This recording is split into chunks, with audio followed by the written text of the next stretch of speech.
Hey everybody, welcome back. It's Disintegrator.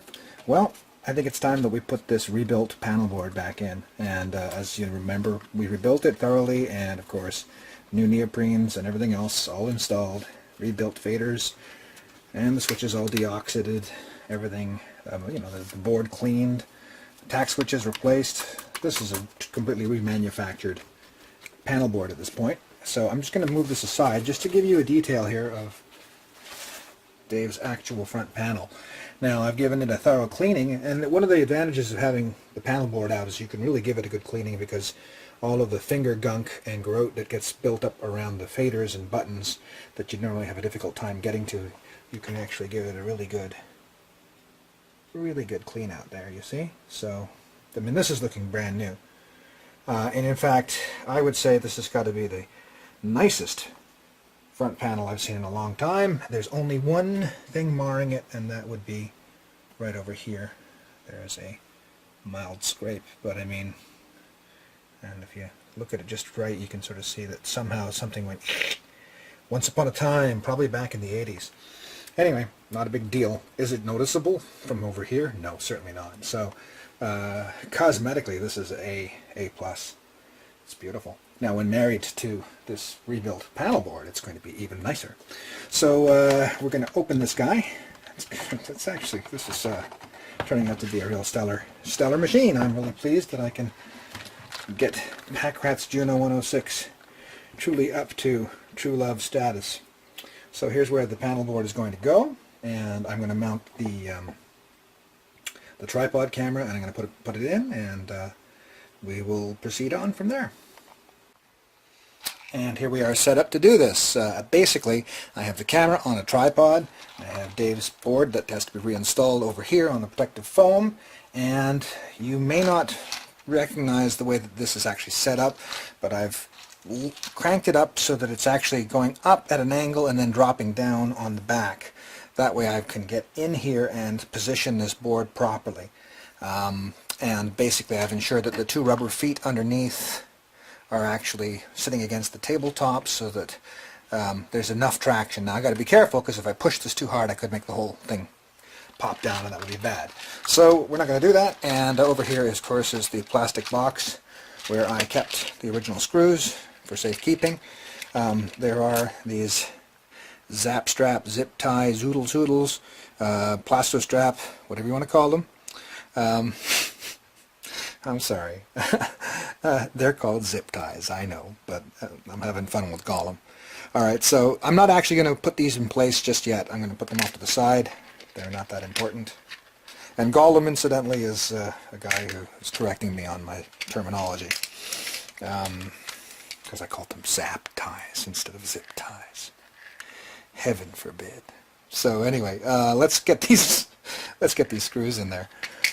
Okay, so I'm just going to put this over to the side, and when you position this board, you do have to be careful. I'm just going to get my foam out of the way here. You do have to be careful, because it actually needs to be pushed up sufficiently high in order... Oh, I've got some tape here marking these faders that I'd marked as bad, remember, in the original. I'm just going to take this tape off now.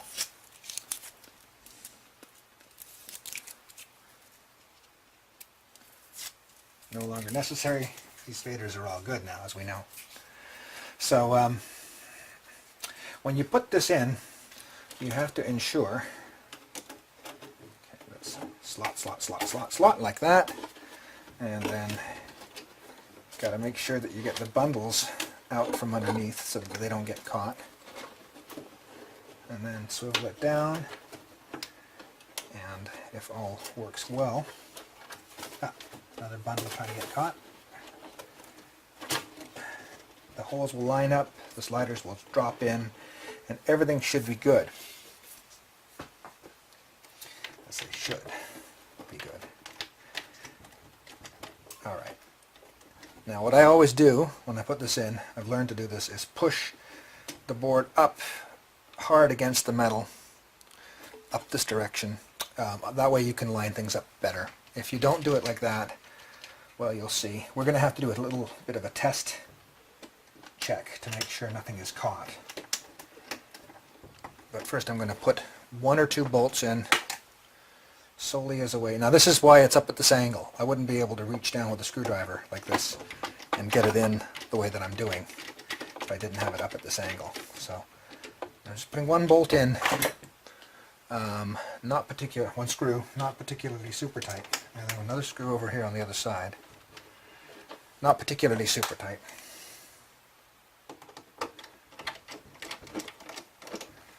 Just enough to hold it, and I am ensuring that this guy is pushed up like that. Okay, great. Obviously I'm taking great care not to harm these voice chips, which are balanced ever so delicately. Okay, now we've got to undo this cool looking angle mount that we did and verify that the panel board is in correctly.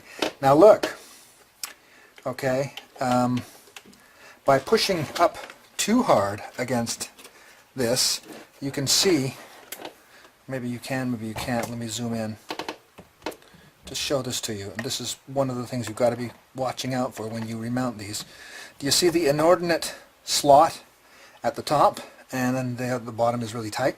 You don't want that. You want them balanced. So this is why I did this test fit. I'm going to swing this back down. I'll zoom this back out.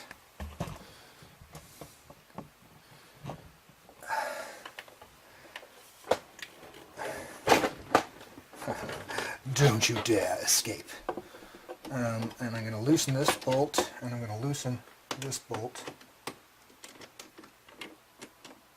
Having done that, now I'm going to pull this down just a little bit on both sides, so that now it's pulled down against the bolt, and then I'm tightening the bolt back up again. Okay, on both sides. And now we're going to get this guy down again and have another look.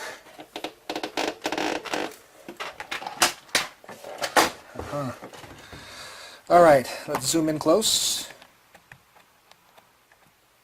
It's a bit too close because the autofocus is acting stupid again. Get in a bit closer without that happening. Come on. Come on now. You can do it. All right, that's, I guess, as good as it's going to get. With the camera autofocus, that is. Now you can see that these are actually lined up nicely. And the faders are lined up nicely. And everything is behaving itself quite well. Okay, good. So with all of that in place, I'm now going to put the rest of the bolts in. So I'll zoom this back out. Always good. Always test fit that, because believe me, I've done it the wrong way enough times. Where I put all the bolts in, tighten them all up, gone there, that's done, and only to learn that in fact I screwed up. Screwed up. And that was not actually the case. The board was out of alignment and I was looking stupid. So we don't like looking stupid around here. It's kind of inevitable, happens a lot, but we don't like looking stupid. Okay, have I got it? All right. Let's go over here.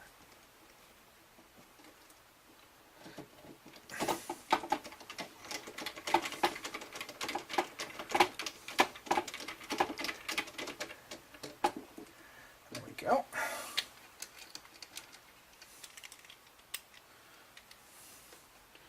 One back. Oops. Drop that bolt. This is where having one of those long screwdrivers with the claw hands is kind of cute. I don't know if you've ever seen those. Talked about it earlier on in another video I was doing. Anyway, not a big deal. You can get them in, and getting them in is all that counts.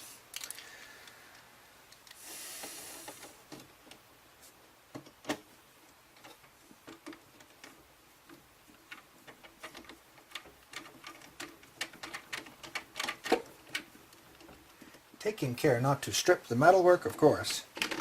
Make sure that these guys are going in straight and they're not kicking back or resisting too much. Don't force them.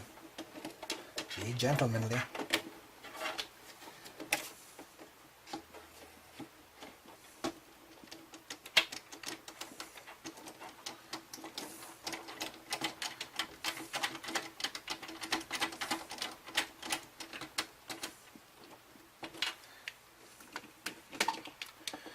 Und the last one.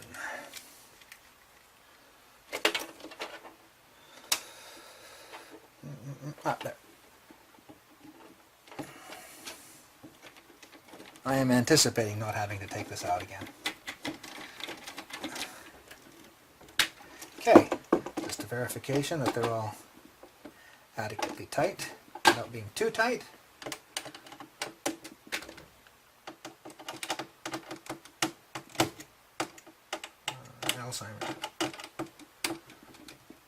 Okay. Right. Okay, so let's swivel this hood up now without knocking everything over. Get it back onto level ground.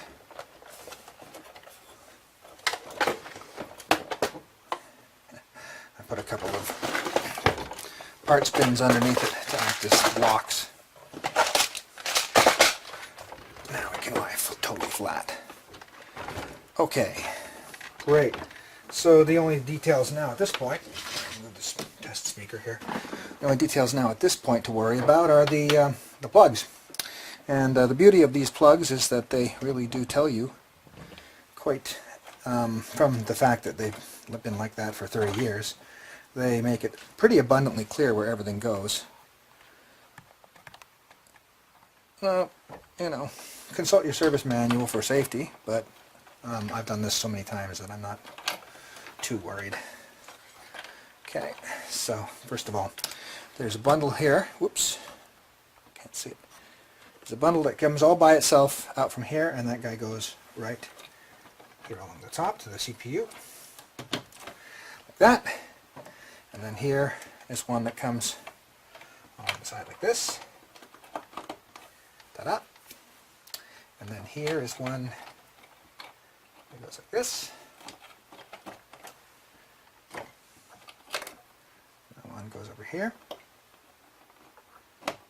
If you're worried about these details, go check out some of my earlier Juno106 videos, because of course I go into some detail as to where everything goes from a better camera angle if you're really worried about that. Oh, and of course this last guy here, very important, it's got to go into the power supply board.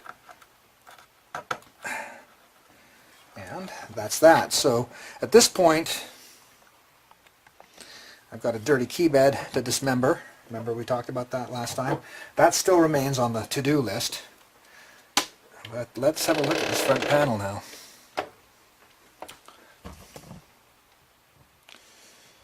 Yeah, baby. I'm going to take the camera off. And let's have a... Sorry if that gave you guys vertigo, that sudden jerk. Alright. Yeah. Oh yeah. Yes. It is a thing of beauty. Oh, it really is. Looks great. Look at these guys. They're all just perfectly and eminently lined up. Wow. The beauty shot. Yeah, baby. Okay, great. Enough ogling the handiwork. I'm going to clean a bunch of fader cap heads with some IPA and then mount them, and that's it for this one. When next we convene, we're going to be taking this key bed apart and taking a look at those contacts and making sure everything is functional. And that will actually complete the work, I think.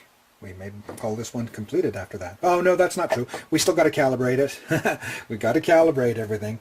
And, yeah, then it'll be done. But anyway, as you can see, work goes on.